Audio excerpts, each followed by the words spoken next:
ይህ የምፅዓቱ አዋጅ ነጋሪ አገልግሎት ወቅታዊና ዕለታዊ ወጎችን በማቅረብ ትንታኔ የምንሰጥበት የተለያዩ እንግዶችንም በመጋበዝ የምናቀርብበት መድረክ ነው። መረጃዎችን ያጠናከረ ይዞልን የሚመጣው ፓስተር አለማየሁ ነሙ ሲሆን ፕሮግራሙን የመራና መሰናዶውን ኤዲት በማድረግ ወደ እናንተ የሚያቀርበው ይልቃል አስራት ነው። መልካም ጊዜ። ሻሎም ሻሎም፣ ውድ የተከበራችሁ የምፅዓቱ አዋጅ ነጋሪ አድማጮቻችን ሰላም ለእናንተ ይሁን። እንዴት አመሻችሁ? በድጋሚ እንግዲህ ከቀኑ መረጃችን በማስከተል የምሽቱን ደግሞ መረጃ ወደ እናንተ ለማቀበል ዳግም ብቅ ብለናል። እንደተለመደው እንግዲህ መረጃውን ያደራጀ ወደኛ የማንቂያ ደወል እየደወለልን ያለው ወንድማችን ፓስተር አለማየሁ ነሙ መስመር ላይ ይገኛል። ደውዬለታለሁ። እንግዲህ በቀኑ መረጃችን በርካታ ወገኖች አስተያየታችሁን ሰጣችሁናል፣ ሀዘናችሁንም የገለጻችሁ አላችሁ። እንግዲህ እውነት ለመናገር በደቡብ አፍሪካ ያሉ ወገኖቻችን የእግዚአብሔር ጥበቃ ከነሱ ጋር ይሆናል ብለን ተስፋ እናደርጋለን። ጸሎታችን ይቀጥላል። እንግዲህ ፓስተር መረጃውን ይዞ አየር ላይ ያለ ከርሱ ጋራ መልካምና ጥሩ ጊዜ ይኖረናል ብዬ አስባለሁ። የምሽቱን መረጃ ያቀብለናል። ይልቃል አስራት ነኝ ከምፅዓቱ አዋጅ ነጋሪ አገልግሎት። ውድ አድማጮቻችን እንግዲህ ዓለማችን ያለችበትን ሁናቴ እንደ እግዚአብሔር ቃል ለመፈተሽ ተገናኝተናል ከፓስተር ጋራ። ምን ጉዳዮች ተገኙ የሚለውን ደግሞ ጠየቅ አደርገዋለሁ። እንግዲህ ልቦናችሁ ከኛ ጋር እንዲሆን ጆሮአችሁም ወደኛ እንዲያዘነብል አደራ ማለት እንወዳለን። ከሰላምታው በማስከተል እንግዲህ የምሽቱን መረጃ ከፓስተር አንደበት እንሰማለን። ሰላም ላንተ ይሁን ፓስተር፣ እንዴት አመሸ? እንደምን አመሸ ወንድም ይልቃል? እግዚአብሔር የተመሰገነ ይሁን። ዓለማችን እንግዲህ እንዴት እየሆነች እንዳለ ልታቀብለን መረጃ መስመር ላይ ተገኝታልና በቅድሚያ በአድማጮች ስም ምስጋናዬን አቀርባለሁ። ካለ ውድ ጊዜ መረጃ ልታቀብለን ስለሆነ እስኪ ምን ተገኘ ፓስተር? በቀኑ ፕሮግራማችን ስለ ደቡብ አፍሪካ ትንሽ አንስተን ነበረ። እንግዲህ አሁን ላይ ያለው ሁኔታ በጣም አደገኛ እየሆነ ነው የመጣውና ሱቆች የመሰበር፣ የመዝረፍ፣ ሰው የመግደል በጣም ሰቅጣጭ ነው መለከተውና በሶሻል ሚዲያ ላይ እየተዘዋወረ ያለው ነገር። እንግዲህ በዛ ላሉ ወገኖቻችን እኛ ደግሞ መጸለይ እንዳለብን ይሰማኛል። ምክንያቱም ሰው ወዶ አይደለም በብዙ መንገድ ሀገሩን ለቆ ይወጣል። ያው ለፍቶ ጥሮ ግሮ ሰርቶ ያፈራውን ነገር ደግሞ በአንድ ጀንበር ሲወድምበት ማየት በጣም አሳዛኝ ጉዳይ ነው እና ከዚህ አንጻር የሀገሪቱ መንግስት እርምጃ ለመውሰድ እያሰብኩ ነው እያለ ነው። ነገር ግን አንዳንድ የሚታዩ ነገሮች ከአቅሙም በላይ የሆኑ ይመስላሉ እና ትንሽ ጠንከር ያለ ነው። ከዚህ የተነሳ የቦትስዋና መንግስት ድንበሮቹን ዘግቷል። ከቦትስዋና ወደ ደቡብ አፍሪካ የሚገቡ ማንኛውንም ምርቶችን ከልክሏል። መብራትም አቋርጧል። ይሄ ብቻ ሳይሆን በዛ ያሉ ዜጎች የሚሞቱ ከሆነ እርምጃ ለመውሰድ ዝግጁ ነኝ የሚል ነገር አንስቷል። ቦትስዋና ደግሞ እንደምታውቀው ለደቡብ አፍሪካ ነጻ መውጣት ከፍተኛው ከኢትዮጵያም ቀጥሎ ከኢትዮጵያም እኩል ማለት ይቻላል ከፍተኛ ሚና የተጫወተች ሀገር ነች። ልክ ነው። እና እቺ ሀገር ይህንን እንግዲህ አሁን ያለው ሰቅጣጭ ነው ያሉት የቦትስዋና ፕሬዚደንት። በጣም ሰቅጣጭ እና ዘግናኝ በሰው ልጅ ላይ ሊፈጸም የማይገባ ነገር ነው ያሉት። ምክንያቱም የሚደረገውን ነገር ስትመለከት በጣም ያሳዝናል። አውሬነት ይመስላል። ይህን ያህል ቅናትና ሱቆች እየተሰበሩ፣ ሱፐር ማርኬቶች እየተሰበሩ ገብተዋል። እነዚህ ከሀገር ወጥተው እዛ የሚሰሩ ሰዎች ከተለያየ ሀገር ወጥተው እዛ የሚሰሩ ሰዎች ብዙ ልፋትና ድካም ነው እና አገሬ ነው ብለህ ያልሰራህበትን በአግባቡ ውጣ ማለት አንድ ነገር ነው። ያልሰራህበትን ደግሞ መዝረፍ ሌላ ነገር ነው። እንግዲህ በዛ ቤተክርስቲያን በዛ ላሉ ወገኖቻችን እንድትጸልይ ለማሳሰብ ነው እንደ መነሻ የተጠቀምኩት። መልካም። በጣም መጸለይ ያስፈልጋል። ብዙዎቹ ስልክ እንኳን ለማንሳት እየተቸገሩ ያሉበት ሰዓት ነውና ጥንቃቄ እንግዲህ እዛም ያሉት እንዲያደርጉ እንዲጸልዩ በቤታቸው ሆነው እንዲጸልዩ እግዚአብሔር እንዲፈልጉ ፊታቸውን ወደ እግዚአብሔር እንዲመልሱ ላለው እንግዲህ እግዚአብሔር ደግሞ ይረዳቸዋል። እውነት ነው። እንግዲህ ከወደ አውሮፓ አንድ አውሮፓ ዩኒየን አስደንጋጭ የሆነ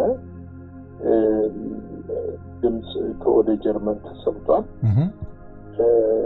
እንግዲህ ይሄ ድምጽ በተለይ በአሁኑ ሰዓት የዩክሬንና የሩሲያ ጦርነት ከገደብ ባለፈበት ሁኔታ ላይ ነው። እንደሚታወቀው ይህ ጦርነት ሩሲያ ወደፊት እየገሰገሰች ነው፣ ወደ ኬብ እየገሰገሰች ነው። አሁን ባለው መረጃ ከፍተኛ የኃይል ውድመት በዩክሬን ላይ ደርሷል። ሩሲያም ደግሞ በነዳጅ እጥረት እየተጎዳች ነው ያለችው። የነዳጅ ዲፖቿ ስለተመቱ የነዳጅ የተወሰኑ መስመሮቿ ተጎድተዋልና ያንን ለመጠገን ደግሞ ጊዜ ይወስዳልና የነዳጅ እጥረት ሁሉ እስከ መግጠም ደርሷታል። እንግዲህ ይሄ ሁኔታ በተሰማበት ነው በርሊን ላይ በአሁኑ ወቅት በጀርመን ሕዝብ አስተያየት መለኪያ ወይም ደግሞ ምንድን ነው የሚሉት ቅድመ አስተያየት ስብሰባ የሚደረግ ነው የተደረገው። ኦልተርኔቲቭ ፎር ጀርመኒ በሚባል ኤፒዲ የተባለ የፖለቲካ ፓርቲ ነው። ታዋቂ ፓርቲ ነው። ትልቅ ፓርቲ ነው። የሀገሪቱ ኢኮኖሚ በጣም እጅጉ እየተጎዳና እያሽቆለቆለ መጥቷል እና እየተዳከመ መጥቷል። እንደምታውቀው እኔም አንተም እንደምናውቀው ጀርመን እንግዲህ የአውሮፓ ቁጥር 1 የኢኮኖሚ ባለቤት ነች።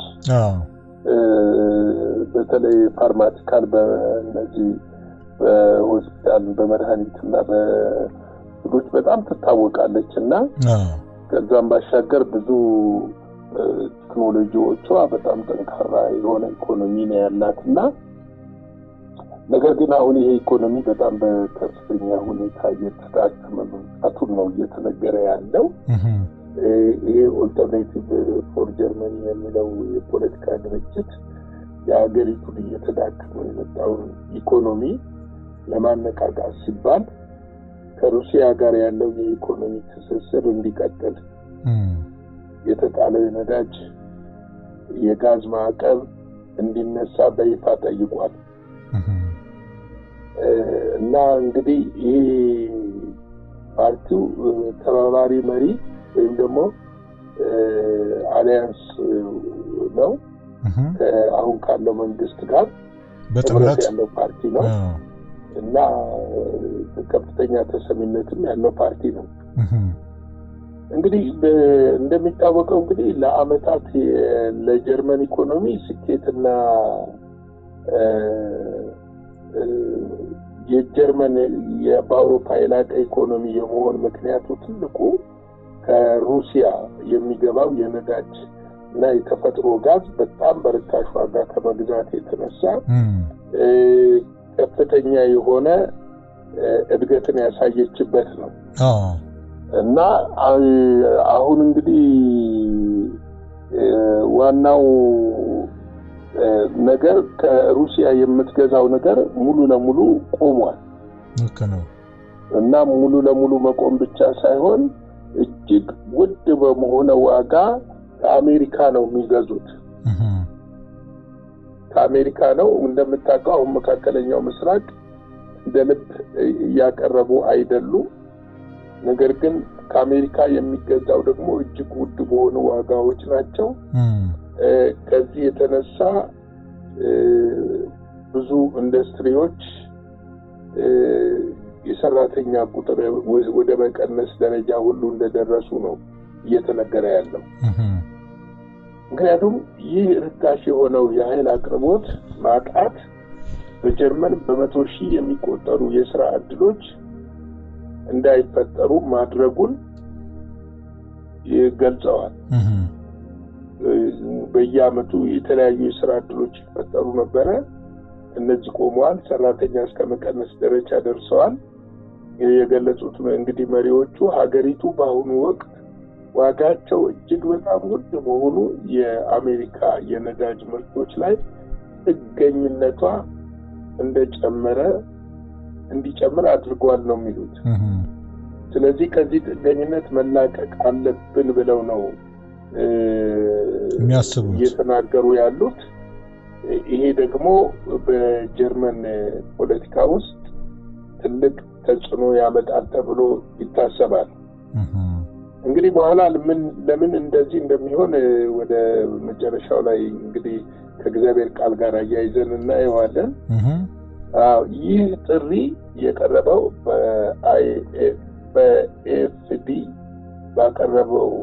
በተደረገው የህዝብ ድምፅ መለኪያ 29% ድጋፍ በማግኘት የቻንስለር ፍሬድሪክ ሜርዝ ሳይድ ኮድ ፓርቲ በመብለጥ በአንደኛ ደረጃ ላይ በተቀመጠበት ወቅት ነው። እንግዲህ ፍሬድሪክ ሜርዝን ፓርቲ በልጦታል። ከፍተኛ የህዝብ ድጋፍ እያገኘ ነው ያለው። ምክንያቱም አሁን መጨናነቅ አይፈልጉም። አውሮፓውያን ያሉ ህዝቦች ከዚህ ከኢኮኖሚ እንትን መውጣት ነው የሚፈልጉትና መውጣት ነው የሚፈልገው ህዝቡ እና ይሄ ጉዳይ እጅግ አሳሳቢ ሆኗል። ምንም እንኳን ሌሎች ዋና የጀርመን ፓርቲዎች ኤፍዲ ጋር ጥምረት ፈጥረው ላለመገዛት አቋም ቢይዙም የፓርቲው ተቀባይነት ግን በከፍተኛ ሁኔታ እየጨመረ መጥቷል። እንግዲህ እንደሚታወቀው አሁን ጀርመን በ2029 ማለት ከሁለት ዓመት በኋላ የሚካሄድ ምርጫ አለ። ቀጣዩ ምርጫ ማለት ነው። እና አሁን እየታየ ያለው የኢኮኖሚ ጫና እና የኑሮ ውድነት አውሮፓ በሩሲያ የያዘችውን የጂኦፖለቲክስ ፖሊሲ እንድትቀይር ሊያስገድዳት እንደሚችል ባለሙያዎች እየገለጹ ነው ያሉት።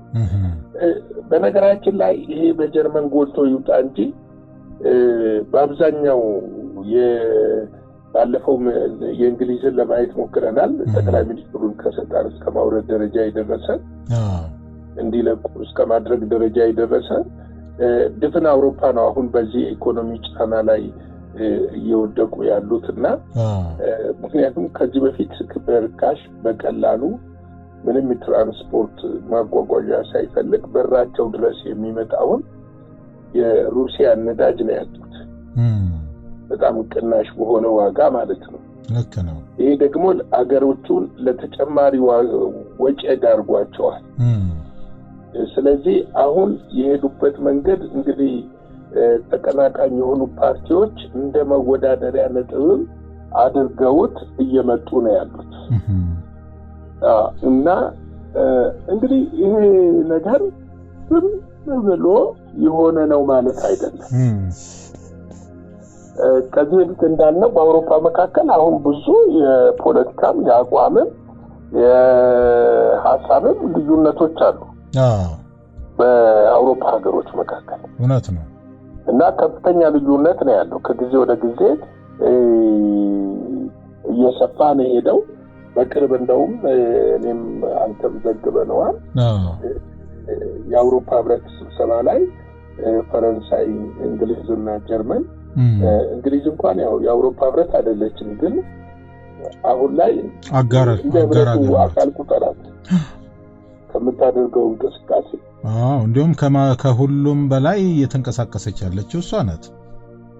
እና ምንድነው የፈረንሳዩ ፕሬዝዳንት ማክሮን የአውሮፓ ምክትል ፕሬዝዳንትና የሆኑት ወይም ባላጣቲ በናቸው ከሩሲያ ጋር ያደርጉት የነበረውን ግንኙነት እንዲያቋርጡና ማንም ከዚህ በኋላ የትኛውም የአውሮፓ ሀገርም ሆነ የአውሮፓ የህብረቱ መሪዎች ከእንግሊዝ ከፈረንሳይ እና ከጀርመን እውቅና ውጪ ምንም አይነት ግንኙነት ማድረግ አይችሉም ማለታቸው ገብቷል። አሁን መካከላቸው ያለውን ልዩነት እያጎላው ነው የመጣው።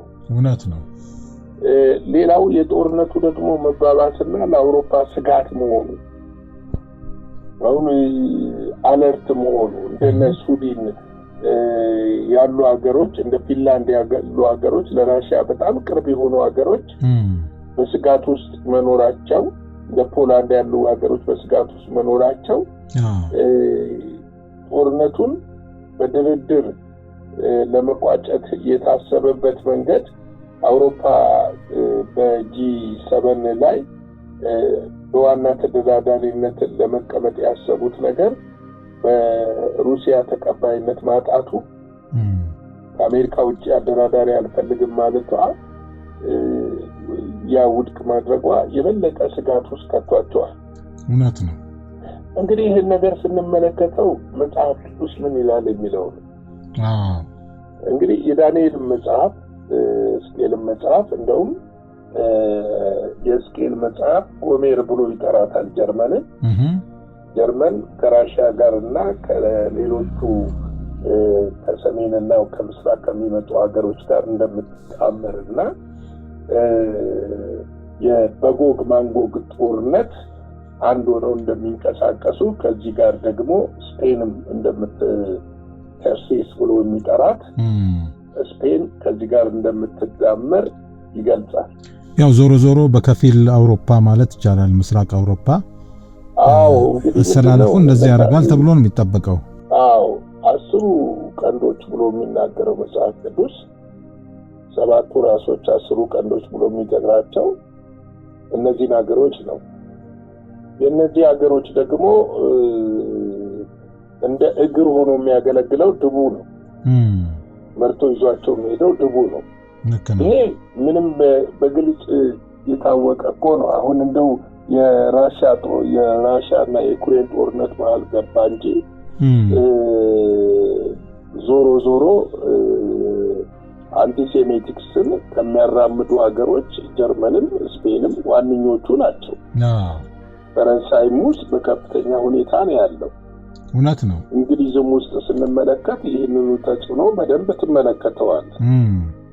ስለዚህ እነዚህ ሀገሮች የትንቢቱ መፈጸሚያ እንደሚሆኑ ምንም ጥርጥር የለውም። ልክ ነው። ስለዚህ አሁን የዚህ ፓርቲ ወደፊት መምጣትና ከፍተኛ የህዝብ ድጋፍ ማግኘት ከራሻ ጋር በአንጌላ መርኬል በነበሩ ጊዜ የነበረውን የወዳጅነት ግንኙነት የበለጠ ያጠናክረዋል ተብሎ ይጠበቃል። እውነት ነው። ይሄ ደግሞ በአለ ምክንያት አይመስለኝም። ምንጊዜም ነገሮች በሰዓታትና በቀናት በወራትና በአመታት በሚለዋወጡበት ዓለም ውስጥ ነን ያለነው። እውነት ነው። የትኛው ነገር አሁን አንዳንድ ሰዎች በርቀት እነሱ ጠላቶች ናቸው እንዴት ሊሆን ይችላል ሊሉ ይችላሉ። ግን አይደለም። ልክ ነው። ነገሮች መቼ እንደሚለወጡና መቼ እንደሚገለበጡ አናውቅም። ስለዚህ አሁን ምልክቶቹ ጎልቶ እየታየ ነው ያለው። እውነት ነው። ስለዚህ ምን ያህል ለዘመን ፍጻሜ የቀረብን እንደሆነና ምን ያህል ደግሞ ነገሮች እየተመቻቹ ለመጨረሻው ሰዓት ነገሮች እየተመቻቹ እንደሆነ ማወቅ ያስፈልጋል ማለት ነው። እንግዲህ ቤተክርስቲያን እነዚህ የሚታዩ ምልክቶች እንደ ድምጽ ተወስዶ በእግዚአብሔር ፊት መስጋትና ትውልዱን ለክርስቶስ ኢየሱስ ምጽአት ማዘጋጀት ያስፈልጋል። ምክንያቱም አሁን ከዓለም የምስራች አንሰማ። እውነት ነው። ከምድር የምስራች አንሰማ። ወደ ሰሜንም ብናቀና፣ ወደ ደቡብም ብናቀና፣ ወደ ምስራቅም ብናቀና፣ ወደ ምዕራብም ብናቀና የምንሰማው ምንም አይነት የምስራች የለም። የምስራቹ ከላይ ነው የሚመጣው። እውነት ነው። እንደተናገረው እመጣለሁ እንዳለ ይመጣል። ልክ ነው። ሁሉ ቦታ ትርምስ ነው ያለው። አንዳንዱ በቋፍ አንዳንዱ ደግሞ ፈንድቶ ወጥቶ አንዳንዱ በጦርነት፣ አንዳንዱ በንዳድ፣ አንዳንዱ በጎርፍ፣ አንዳንዱ በመሬት መናወጥ ዓለም መከራዋን እያየች ነው። ይሄን ነው ጌታ ኢየሱስ ክርስቶስ የነገረን። የመምጣቴ ምልክት ነው ብሎ ያሳሰበን ይሄንን ነው። ስለዚህ ይሄንን ቤተክርስቲያን ልብ ብላ ትኩረት ሰጥታበት ትውልዱን ማዘጋጀት አለባት እላለሁ። ጌታ ጸጋ፣ ሰላም፣ ምሕረት ከሁላችን ጋር ይሁን። መልካም ምሽት። ጌታ ኢየሱስ አብስቶ ይባርክ። ፓስተር በጣም እንግዲህ የሚገርም ዘመን ላይ ነው ያለነው። እንግዲህ በታሪክ አጋጣሚ በዓለማችን ዙሪያ በተለያየ አቅጣጫ ላይ ደወሎች እየተሰሙ ነው ያሉት። እንግዲህ የማንቂያ ደወሎች እየተሰሙ እያቃጨሉ ነው ያሉት። ፓስተር እንግዲህ እንደነገረን በተፈጥሮ አደጋ እንደገና ደግሞ በፖለቲካዊ ቀውስ እንዲሁም ደግሞ ማህበራዊው ቀውስ ያው ሰሞኑን ቀደም ሲል መግቢያችን ላይ እንደተሰሙት አይነት ወሬዎች ቀን ላይ መረጃ እንደሰጠናችሁ አይነት ህዝብ በህዝብ ላይ መንግስት በመንግስት ላይ የሚለው ነገር በየአቅጣጫው እየፈነዳዳ ነው ያለው። በአንጻሩ ደግሞ መንፈስ ቅዱስ ደግሞ የወንጌል እንቅስቃሴን ደግሞ እንደዚሁ ከየአቅጣጫው እየፈነዳዳ ነው ያለው። እንደ ሰደድ እሳት የመንፈሳዊ መነቃቃቶች እየተጋጋለ እየተፋፋመ ነው ያለውና እንደው አንድ ጥያቄ ለመጠየቅ እንደው ብንገደድ ከታላቅ ይቅርታ ጋር እንግዲህ ይህንን እያስተዋልን ነው ወይ? ውድ ቅዱሳኖች እንዴት ልንዘናጋ እንችላለን?